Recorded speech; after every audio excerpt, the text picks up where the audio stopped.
What you'd hope is it's the Barbara Streisand effect, where Yes. the company that wants to shut you up, all of a sudden you put that out to your people, and then it goes nationwide, and then you're doing the podcast circuit, and everyone's talking about it, and then... There were a few in there that were of note. One of them was you were able to embed, I guess, for like 48 hours or something with RFK while he was still a candidate. So first of all, because you wanted to get that when you were here. Yes. You didn't have that yet. How did you get that opportunity? Keegan, I'll let you tell that story. So we were in Miami. What was that? May of 2023, and we were on a yacht, and we found out that we were interviewing at this like entrepreneur mastermind group, and one of the girlfriends of the guys that was on the yacht she just happened to work at Vice previously, and this is when we were like, oh fuck yeah, like let's find out about Vice, like let's see what she knows, and then made the relationship with her, and we ended up finding out that she was on the RFK campaign, probably a year later or so, or 6 months later, and then through the channel. She had to pitch it for a long time yeah. for us to get accepted. It was in the air for so long because it's a risk. You don't know what someone's going to do in your campaign. And so we were the only documentary crew given 48-hour access to RFK Jr. So you lived with him for 48 hours. I was the little spoon for 48 hours. Sexy in bed with his voice. Honey, move over. We basically had like sweet dreams. Don't take the vaccine. I forgot to tell you about that. That jab you feel isn't the needle. Love that guy though. I mean, yeah, he's a great dude. We got to meet him at just probably, each day we'd have 3 or 4 spots we'd meet him. Like he'd go off, like do his interviews, he'd have his security, he'd do his thing, then he'd come back, So we got to lift with him in jeans, which was a bucket list thing. The man is what, 71? Something like that. Yeah. Goes up to the pull-up bar, no warm-up, like 20. Boom. Wow. Jeans, doing it. I'm like, this is the man I want to vote for. You know what I mean? Yeah. And that was a really big portfolio piece as far as, and same thing with the real estate billionaires. Now all of a sudden we're not just interviewing the trappers, but we're interviewing the Harvard professors and the Mark Cubans of the world. I was extremely impressed with him, and I'm really excited about his campaign, and I'm bittersweet about him joining Trump because I will always vote independent. Every single election I vote independent, even if it's the guy that I know is going to get 3% of the vote. But being able to be a fly in the wall and see the hurdles that he had to overcome, I think he was doing like $1 million a month on security by himself. Mm-hmm.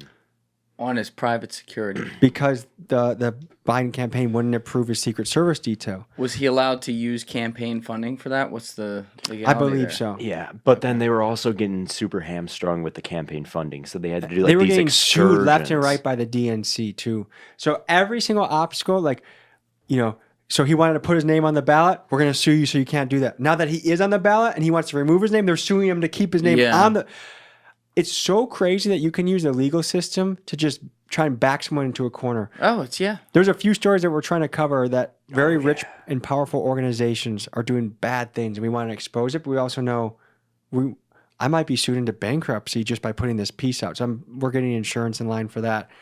But it's amazing that if someone doesn't want you to speak about something, all they have to do is have a much bigger budget than you on the law firm, and you're going to be scared into submission because, like, well, do I want to live in a cardboard box and not tell the story? You know what I mean? It's something that we're going to have to pick our battles with going forward. I'll take our system over everyone else's. It is the best, but it's still a class system. It's still how much can you pay for the best product, right? So who can afford the best lawyer at the most time to make the most salacious claims and use the many loopholes of the legal system, which some of them have to be there, to be honest with you, to fuck people over. I mean, you and I have mutual friends who have dealt with it, obviously, where people with a bigger wallet just come in and eventually they got to be like, all right, I got to make a financial decision here. That sucks. But I hope it doesn't.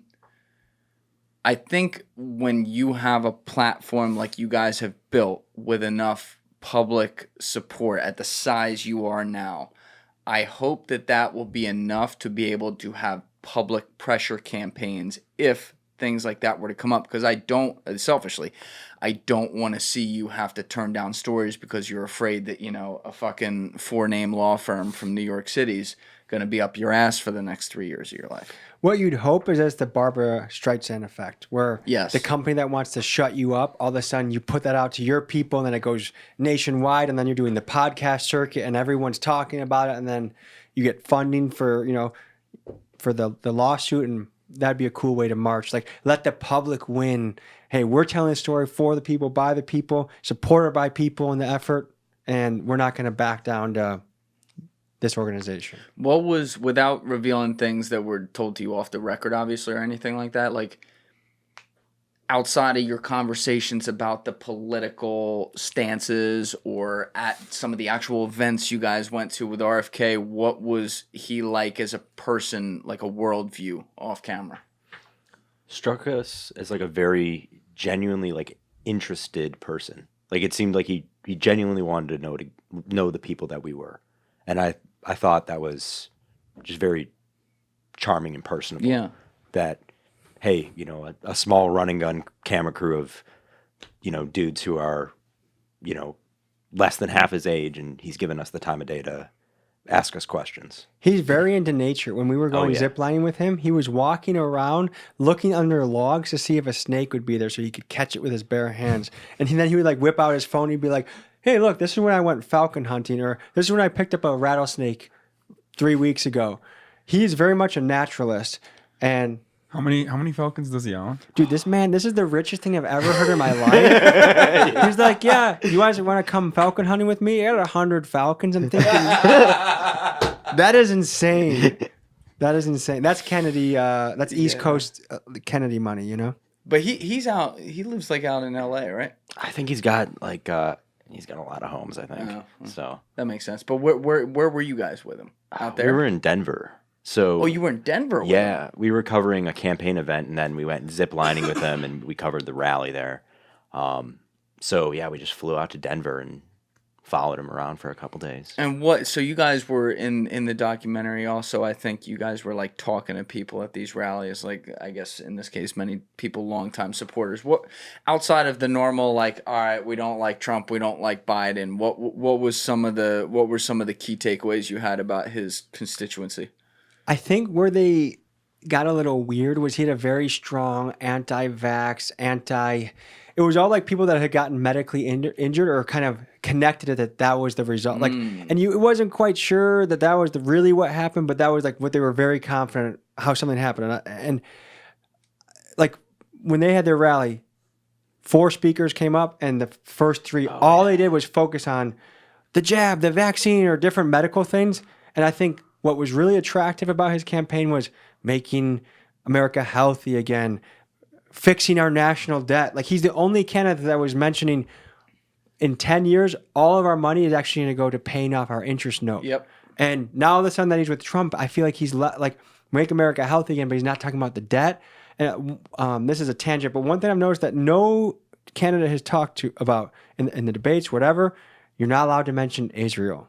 There's a Ukraine war happening, but there's definitely not that we don't talk about the other war. That's weird to me that you're not allowed to talk about that.